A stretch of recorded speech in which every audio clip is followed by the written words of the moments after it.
There's a story our culture tells about what happens to people in their 40s and 50s. You've probably heard it. When the life you built starts to feel empty.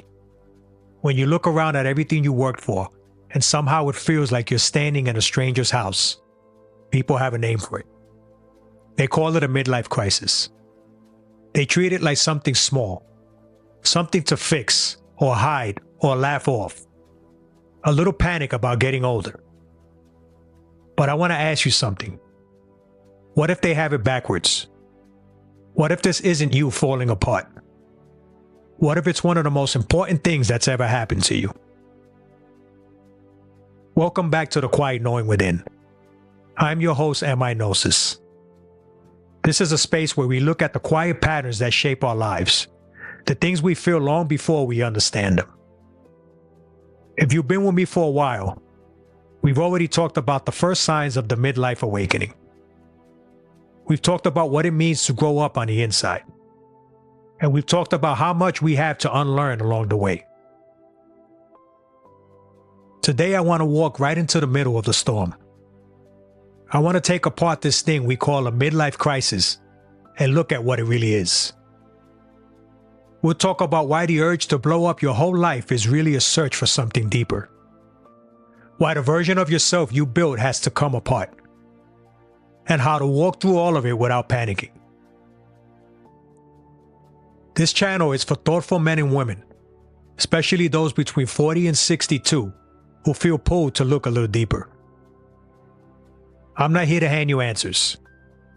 I'm here to ask better questions, the kind worth sitting with. So let's sit with this one together. Let's start with a simple question. Why does our culture call this a crisis in the first place? Think about the world we live in. It runs on always moving up, always making more, always reaching for the next thing. And the system needs you to keep playing along, keep paying the bills, keep chasing the promotion, keep your head down and don't ask too many questions. So when you hit your 40s or 50s and you stop, when you look around and quietly think, wait, is this all there is? Something shifts. You become a problem. Your questions make the people around you uncomfortable. Because deep down, a lot of them feel the same thing. They just don't want to look at it. So the world does what it always does. It makes a joke out of it. It hands you a label. It tells you you're just having a midlife crisis. It shrinks something deep down into a cliche about buying a sports car or getting a new haircut. But let me tell you what those things really are. When someone in midlife starts acting out, they're not really chasing a car. They're not chasing a thrill. They're trying to answer a deeper question with the only tools they were ever handed: buying things and getting other people to approve of them. They feel something opening up inside, something big and empty and a little scary. And they're trying to fill it with stuff that shines. Here's the real trick of the so-called midlife crisis. It's the belief that you can buy your way out of an empty feeling. That you could fix the inside by changing the outside. What you're feeling isn't a fear of getting old.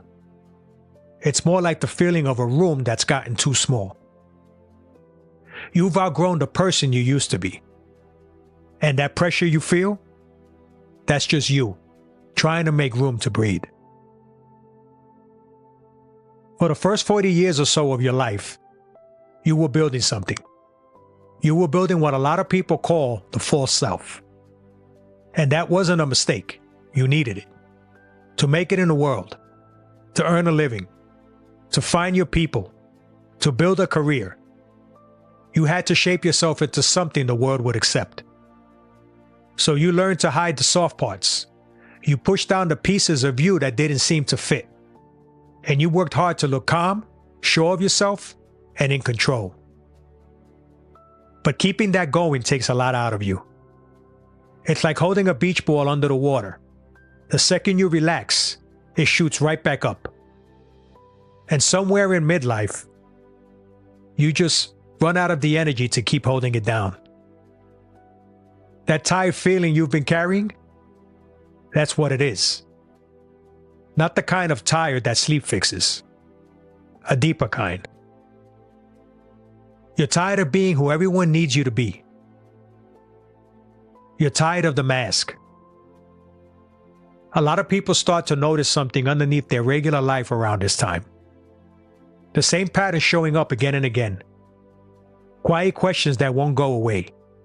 A pull towards something deeper. That pull is the real you, asking to be heard. Now the story of the midlife crisis tells you this tiredness means you're failing. That you're losing your edge. That you're falling behind. But I see it differently. What started to make sense to me is that this exhaustion is actually a good sign. It means part of you has finally figured out that no amount of money, or status, or applause was ever going to fill you up. The old self coming apart isn't a disaster. It's more like clearing the ground. You can't build something real and honest on top of something you were only pretending to be. That falling apart feeling is just the old mask cracking, so the real you can finally breathe. Once that old self starts to fall away, you hit the hardest part. I think of it as the empty space. This is the part that feels the most like a crisis. You've let go of who you used to be. You've let go of your old idea of success, maybe even some old relationships. But you haven't found what comes next yet. You're stuck in the middle, between who you were and who you are becoming. People have known about this place for a very long time. Different traditions have different names for it. One of the old ones is the dark night of the soul. These days, a lot of people mix this up with depression. And let me be clear here, real depression is serious, and it needs real care from a professional. I'm not talking about that. What I'm talking about has a different feel to it. It's a heavy kind of stillness. It's a time when life seems to clear away all your usual distractions until you have no choice but to look at what's really going on inside you. And in that quiet, you end up sitting with some grief. You grieve the things you never got to do, the dreams that didn't happen, the ways you hurt people when you didn't know any better. This isn't a punishment. It's more like a cleaning out. The story of the midlife crisis tells you to run out of this dark place as fast as you can, to stay busy, to numb it, to find a new direction. But I gently suggest the opposite. Stay in it for a little while. Sit with how uncomfortable it feels. Because a seed can only crack open and grow in the dark, down under the soil. This empty space isn't a grave. It's more like a place where something new is getting ready to be born. You're not ending. You may just be getting started.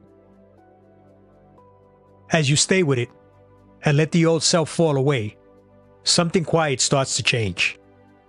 That desperate chase for happiness on the outside slowly turns into a search for meaning on the inside. You stop asking, how can I be more successful? And you start asking, how can I be more useful? You stop asking, what do I deserve? And you start asking, what do I actually have to give? And something interesting happens with how you see time. In the first half of life, time felt like the enemy. A clock always ticking. A deadline you were always running toward. A lot of the midlife panic comes from that. The fear that time is running out. But as you settle into this, you start to see that the clock in your head was never quite real. Your inner life doesn't run on a schedule. You're not running out of time to do more. You're finally getting to a place where you can actually understand things. And you start to notice that meaning isn't in the big flashy wins the world claps for. It's in the small everyday stuff. It's in fixing a relationship that broke, in helping someone younger without needing the credit, in just being glad you're alive. You start to feel more connected to nature, to the things you love, to other people. And the things that used to get under your skin, the little dramas, the need to be right, the petty stuff, they start to matter less. In their place, there's more room, more patience, more kindness for the world and for yourself, for the messy, imperfect good person that you actually are. And then, slowly, the worst of the confusion starts to settle. The fog clears, and you step out of that empty space into the second half of your life. When you get here and look back at all of it, the confusion, the fear, the pain of your so-called crisis, you start to see something. It was never you falling apart. It was something inside you quietly trying to bring you home. You didn't lose your mind. You lost the false ideas you'd been carrying. You put down the heavy weight of pretending to be someone you're not. And here's what I've seen again and again. The people who walk through this don't come out weaker. They come out whole. They went down into the parts of themselves they've been hiding from. They picked those parts back up, and they carried them back into the light. And it gives them a kind of steadiness, a realness that's hard to shake. You stop needing the world to tell you you're okay, because you can finally feel it for yourself, that quiet knowing within. And you stop being so afraid of getting older, because you start to see that something in you actually gets stronger with time. The midlife crisis is just a story, one our culture tells because it's a little afraid of going deep. But if you have the courage to look underneath it, it turns into something else. It becomes a doorway, a chance to finally stop performing your life, and to quietly, honestly, start living it. If this reflection spoke to something in you, and if you're walking through one of these seasons right now, I'd be grateful if you like this video and subscribe to Am I Gnosis, The Quiet Knowing Within. That way you won't miss the next one. And I'd really love to hear from you in the comments. When was the moment you started to wonder if your crisis might actually be an awakening? Share it if you feel moved to. Your story might be the exact thing someone else needs to read today. By liking, commenting, and watching to the end, it helps this channel keep growing, and it lets me keep making these videos for you. In the next video, we'll look at listening to the silence, how to hear your inner compass. We'll talk about the difference between the noisy worry in your head and the quiet, steady voice of your gut. Remember this, the world will always try to label what it doesn't understand. So don't be afraid when the old self starts to fall away. It's just making room for something more peaceful, something more real. Keep noticing, keep asking, and keep trusting that quiet knowing within. I'll see you in the next one.